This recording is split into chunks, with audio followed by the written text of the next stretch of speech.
were three things my mother said she would never miss: my first day of kindergarten, my high school graduation, and my wedding. She missed all three. The first two, I made excuses for her. The third one, I stopped making excuses for anyone. I grew up understanding that love in my family came with a ledger. Every kind thing had a price attached to it. Every sacrifice was eventually called in. My mother wasn't cruel in the obvious ways. She didn't scream or throw things. She was quieter than that, more patient, the kind of person who stores everything up and withdraws it later with interest. My father left when I was 9. Not dramatically, not with a scene. He just sort of thinned out over a few months and then wasn't there anymore. My mother remarried when I was 12. A man named Glenn, who was decent enough, who watched football and grilled on weekends and never really registered that I existed. They had my half-brother together when I was 14, and after that, I understood that I was the prologue to a story they were more interested in. I didn't resent my brother. He was just a kid. I resented the architecture of the whole thing, the way I had become furniture in a house that used to be mine. So I worked.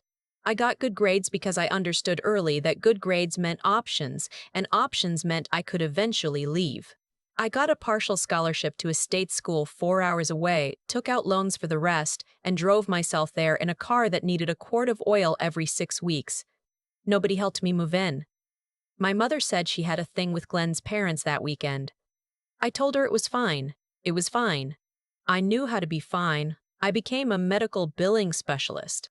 Not glamorous, not the thing I dreamed of at 17, but steady, decent pay, remote-friendly, the kind of work that doesn't follow you home at night. By the time I was 26, I had my own apartment, a small savings account I was deeply protective of, and a life that felt genuinely mine for the first time.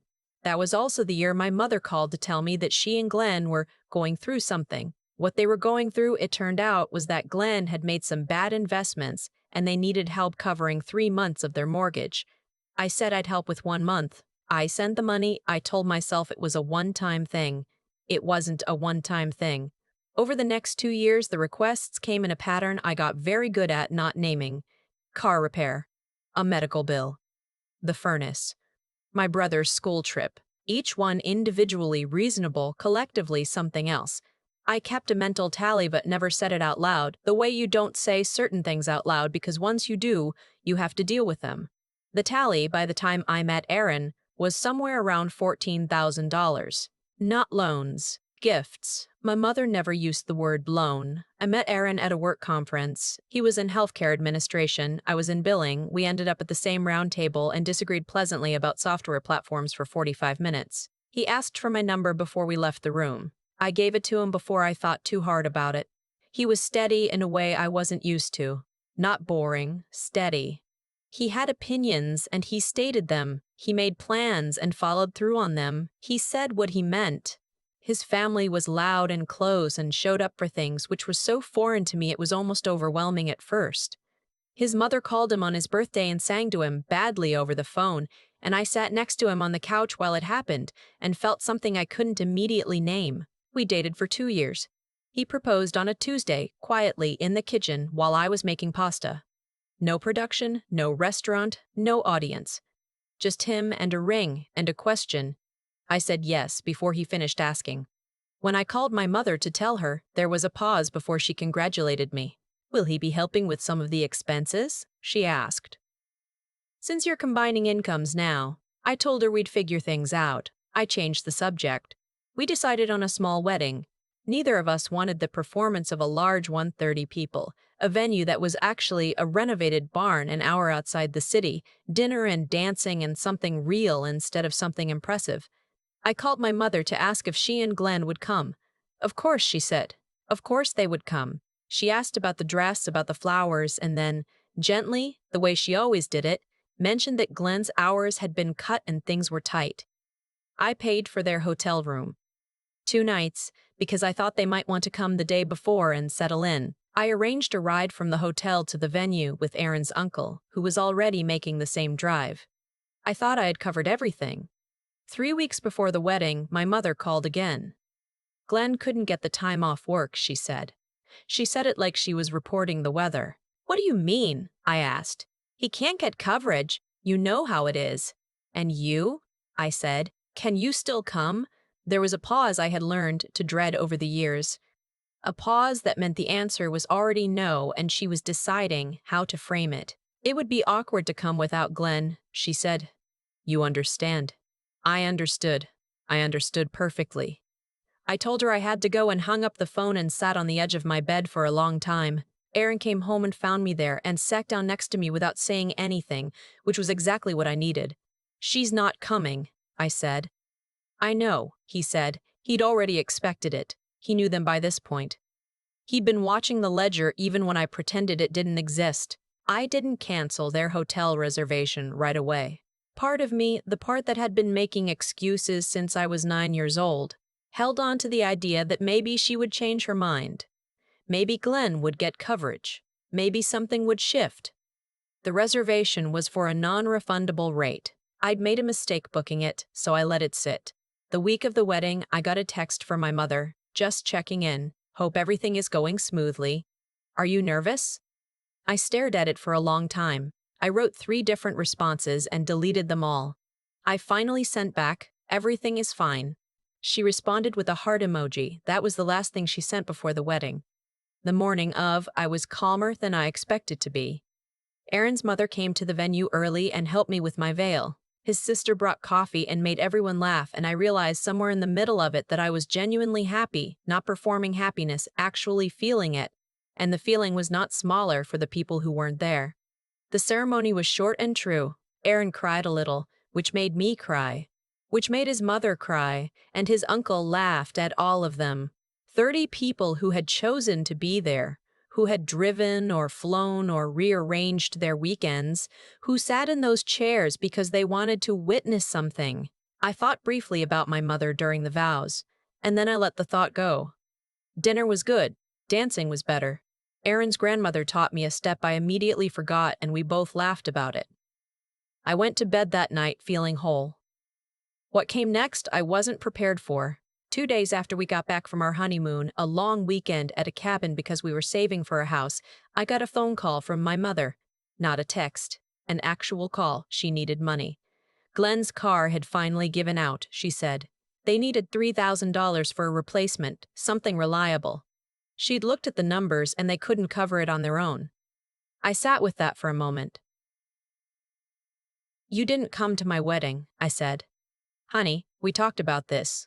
"I know we talked about it," I said. "I'm just noting that you didn't come to my wedding, and now you're calling me 2 days after I got home to ask for $3,000.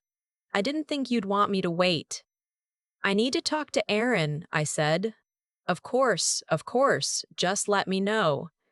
I didn't call her back that day, or the next. I talked to Aaron, who said very carefully that it was my decision and that he would support whatever I chose, but that he also thought it was time to look at the full picture. We sat at our kitchen table and I added it up out loud for the first time. The number was larger than I'd let myself think. 3 days after the call, my mother texted me, "Have you had a chance to talk to him?" Then, an hour later, "I don't want this to be awkward. You know I love you." Then, the next morning, something I hadn't expected. A post on her Facebook. I didn't follow her directly, but a cousin tagged me in it. A long post about difficult seasons, about feeling unsupported by people you love, about how hard it was when family didn't show up for you. She had not come to my wedding. She was posting publicly about family not showing up. I read it twice to make sure I understood what I was looking at. Then I screenshotted it and sent it to Aaron without comment. His response was 2 words. "That's it." I want to be precise about what I did next, because I think people sometimes imagine that moments like this happen in a flash of anger. They don't, or at least mine didn't. I was very calm. I made a list. The monthly payments I had been sending ended. Not reduced. Ended. I wrote one clear email explaining this without anger, without a long explanation. I stated it as a fact. The hotel room they hadn't used.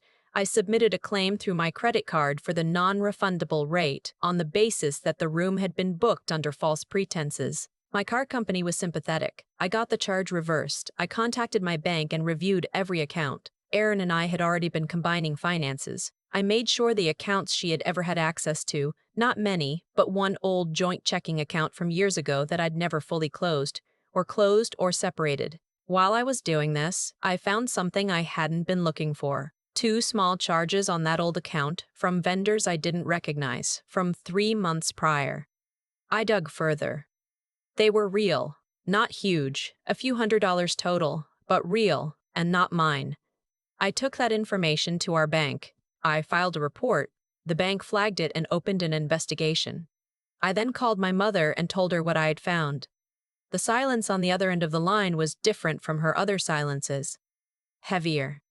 "That must be some kind of error," she said finally. "The bank doesn't think so," I said. "They've opened a case." I told her that I had also spoken to a lawyer, a brief consultation, just to understand my options, and that I was documenting everything. I was not angry when I said it. I was just clear. She cried. My mother is very good at crying at exactly the right moments. I had, over the course of my lifetime, confused her crying with sincerity many times. I didn't confuse them this time. "I don't understand why you're doing this," she said through the tears. "After everything I've done for you." I thought about the list, the ledger she had been keeping on me for 20-some years, the way every favor had a future price, the hotel room I booked and paid for that she hadn't used to come watch me get married. "I hope the investigation goes smoothly for you," I said. "Take care of yourself," and I hung up. It was not dramatic. It did not feel like a movie. I put the phone down on the counter and Erin made tea and we sat in our living room and watched something forgettable on television and went to bed at a normal hour. I want to say that it felt like relief, because it did, eventually. But first it just felt like quiet. A specific kind of quiet that comes when something that has been making noise for a very long time finally stops. My half-brother texted me a week later. He was 19 in his first year of college, and I had been careful over the years to keep our relationship separate from everything else. He didn't choose his parents any more than I had chosen mine. "Mom says you guys are fighting," he wrote. "It's more complicated than that," I wrote back, "but it has nothing to do with you and me." "Okay," he said. And then, "Sorry she missed your wedding. I saw the pictures, you looked really happy." I had to put my phone down for a minute after that. There is a version of this story where I reconcile with my mother, where the bank investigation turns out to be nothing, where Glenn's car situation was genuinely desperate, where my mother gets therapy and does the work and we rebuild something true. I am not opposed to that version. I am not opposed to that version. I am not, as some people assume, someone who prefers the rupture. But that version requires her to reckon with things she has shown no interest in reckoning with. And I have spent enough of my life waiting for that to happen. What I have instead? A husband who is steady in the ways that matter. An apartment that is becoming a home. A savings account that is, for the first time in 3 years, growing instead of shrinking. Erin's family, who adopted me into their noise and their birthday phone calls and their crowded holiday tables without a single condition attached. I have a last name now that is new to me. I had it legally changed. First to Erin's name after the marriage, and then I made one other change, quietly, that I haven't told many people about. I dropped my mother's family name from my middle name, the one that had connected me to her side, to the lineage she was so proud of. I replaced it with something I chose myself, a word that means something to me, that belongs only to me, that no one gave me and no one can take back. I didn't announce it. I didn't post about it. I just did it. The way you do the things that are finally only yours. The bank investigation took several months. I won't share every detail because some of it is still pending and my lawyer has advised me to be measured about what I say publicly. What I can say is that I was not wrong about what I found, and that the people who needed to take it seriously did take it seriously. My mother has not called me since the day I told her about the report. She sent one email shortly after that was long and covered a lot of ground. Her sacrifices, her hardships, the ways she felt I had misunderstood her, the ways she had been failed by people in her own life. I read it carefully.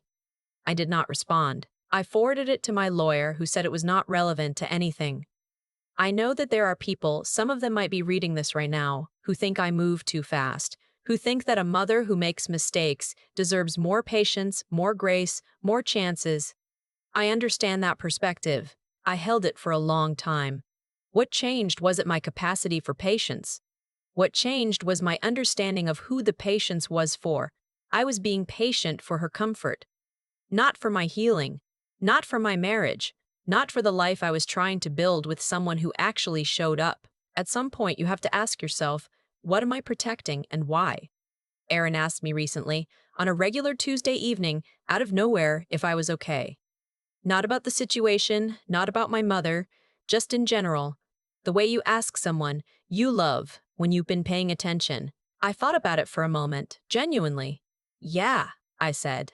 I actually am. He nodded like he'd already known. He gets credit for that, for asking anyway. For not assuming, for making space for the answer without filling it in ahead of time. I think about the morning of my wedding sometimes. Aaron's mother with the veil, the coffee, the laughter, the 30 people in those chairs. The vows that were short and true. My mother wasn't there. Neither was Glenn. The hotel room sat empty for 2 nights at a rate I eventually recovered. But I was there. Aaron was there. The people who chose to be, they were there, and honestly, the room was full. I used to think that love was something you proved by staying, by absorbing things, by converting pain into patience and calling it loyalty. I stayed for a long time. I sent the money. I booked the hotel room.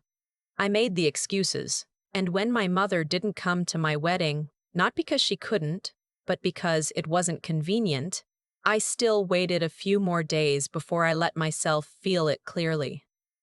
That's not loyalty. I understand now that it was something closer to fear. Fear of what it would mean to stop. What it meant, it turned out, was freedom. Not the dramatic kind that arrives in a single moment, the quiet kind that accumulates. In a savings account that finally grows, in a morning where no one calls asking for something, in a husband who makes tea without being asked and sits next to you while you figure things out. There's a version of cause and effect that's easy to miss when you're inside it. Every time I absorbed a cost without naming it, I was teaching everyone around me what I was willing to absorb. Every time I called the money a gift instead of a loan, I was setting a precedent. Every time I made the excuse on her behalf, I was carrying weight she should have been carrying herself. I wasn't being kind, I was being a system that worked very well for everyone except me. When the bank found those charges, the ones she said must be some kind of error, I wasn't surprised. Not really. I was just finally holding documented evidence of something I had felt for years. And the clearest thing I understood in that moment was this. The behavior didn't start with the charges. It had been there the whole time. I had just been too busy covering it to see it plainly. What I did next wasn't revenge. I want to be clear about that. Filing the report wasn't about punishing her. It was about accuracy, about letting the facts exist on record the way they had always existed in reality. The law, it turns out, does not require you to protect people from the consequences of what they chose to do. That was a relief. I had been doing it voluntarily for years. Aaron asked me once, early in our relationship, what I wanted my life to look like. Not what I could realistically expect. What I actually wanted. I had to think about it for a long time because no one had asked me that before, or if they had, I'd answered too quickly, with something safe. What I wanted was a life that belonged to me, not the one I'd inherited, not the one built around managing other people's needs, but one I had chosen deliberately, with someone who chose me back the same way. I have that now. It didn't come from a single decision. It came from 100 small ones, each one a little harder than the last, each one a little clearer. That's how it actually works. Not in flashes, in choices that compound. The room was full on my wedding day. 30 people who showed up because they wanted to. That's the number that matters, not the people who were absent, the ones who were there.